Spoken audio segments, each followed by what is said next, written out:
And this is what is known as a rip your face off rally.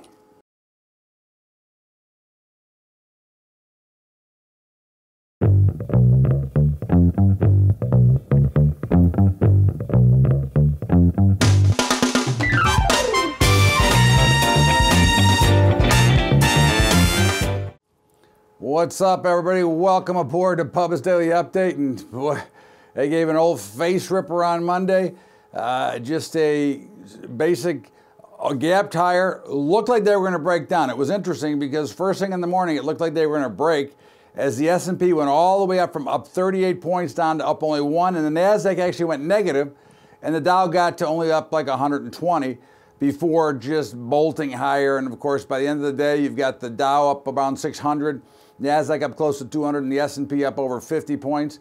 What a rip your face off rally this was, and not a surprise. I don't think anybody should be shocked by this rally. Again, we had extremely oversold conditions coming into today. We had a market that got absolutely obliterated last week. This is what you expect. You know, everybody was expecting a replay of 1987 with the Black Friday into a Black Monday, and of course, that didn't happen.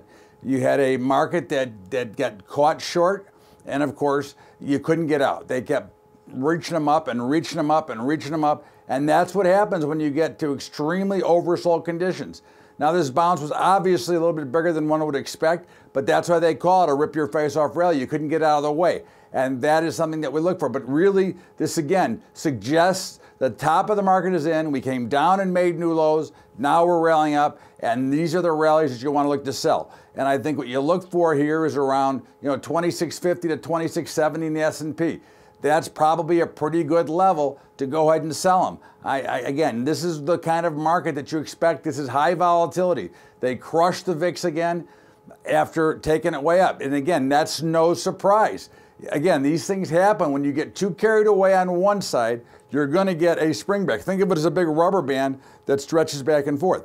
But we do see that the top of the market is in and that we're going to have an opportunity to sell. So now it's our job to take advantage of this opportunity to go ahead and sell into this market when we get the right levels. You got to be patient enough to wait for your opportunity, and that would be 2650 to 2670 in the S&P. We saw the bond markets very flat all day, on the plus and minus all day long. The euro currency took off the upside, punishing the dollar once again. And again, that's our key trigger. The dollar is what we're really watching, because I think the dollar is going to be what eventually will have us turn around and really get the crippling sell-off that we're eventually going to get from here. But in the meantime, you're trading these big wide ranges. Gold was up a little bit, but again, trying to get to that upper end of the range, I would expect gold to turn around and go test the bottom end of the range. But we could break out. We've got a major ratio split here. Gold is 82 times over silver, which is almost the highest that it's ever been. That's something to look at. I think that a good trade is short gold, long silver. I think that would work out pretty well. That's something that I would look at. But overall, you had a market that, again, ripped your face off. There's no other way to say it. All right. It was a bloody day if you were short. And of course, I was short, but I did get out. But it was a bloody day. And that's what you expect when you get this kind of movement. This was an inordinate day, but volume was not as heavy as one might expect, which is just another sign that the market tops may be in. When you look at the grain markets, grains were higher overnight, and by morning, wheat was down, corn and soybeans were still higher, and by the end of the day, they were all lower across the board. Not a real surprise. I expect them to trade in a range for the next few days. I still like it. I'm still a buyer, but I'm looking for some churning action here, which is why we sold some iron condors here, looking for it, though, eventually to break to the upside. After Friday's cattle on feed report, I would have thought we had a much bigger rally, but the cattle markets are really very quiet. Opened a little higher, really just churned, closed a little bit lower, but not enough of a range to really get excited one way or the other. We're still trying to be buyers, but again, it's not something that I would, jump in at the moment here. It's just really ugly.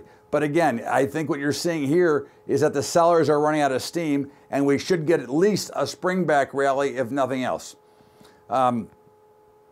Bitcoin was down on some rulings that they're going to stop advertising on Twitter. Now, the truth of the matter is, who buys their stocks or who buys their products off of advertising off of Twitter?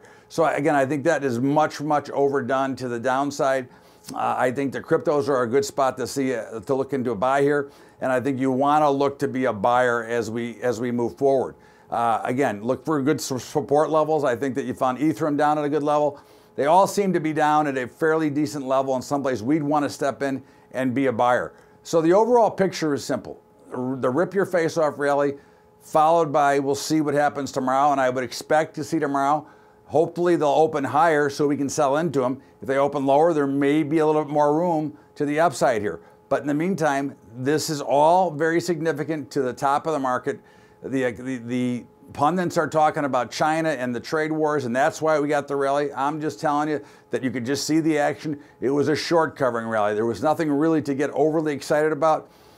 Markets are markets, and that's why you can't predict them. That's why you have to watch and read the market footprint as they come. Facebook is still under a lot of pressure, which indicates that there's more trouble in more of these NASDAQ stocks, although Apple was higher and Amazon was higher.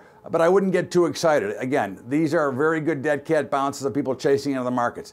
That's it for today's Bubba's Daily Update. In the meantime, don't forget to check out high school investing website, highschoolinvesting.com. Check it out. See if you want to give a hand. We're looking for help at Patreon, patreon.com/Bubba Trading. Again, we're in 400 high schools now. We're trying to get into 40,000. So if you want to step in and help out a little bit, that would be great. If not, no worries. We're all good. In the meantime, don't forget to catch the Bubba Show every day from 4 to 5 Eastern Time at libertytalk.fm. We got a big guest coming on this week.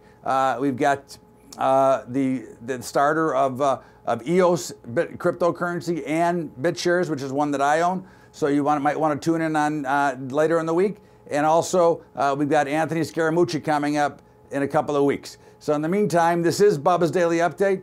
We'll see you back here tomorrow. Same time, same station. Bubba's Daily Update. Have a great day, everybody. Thank you so much. We'll see you later.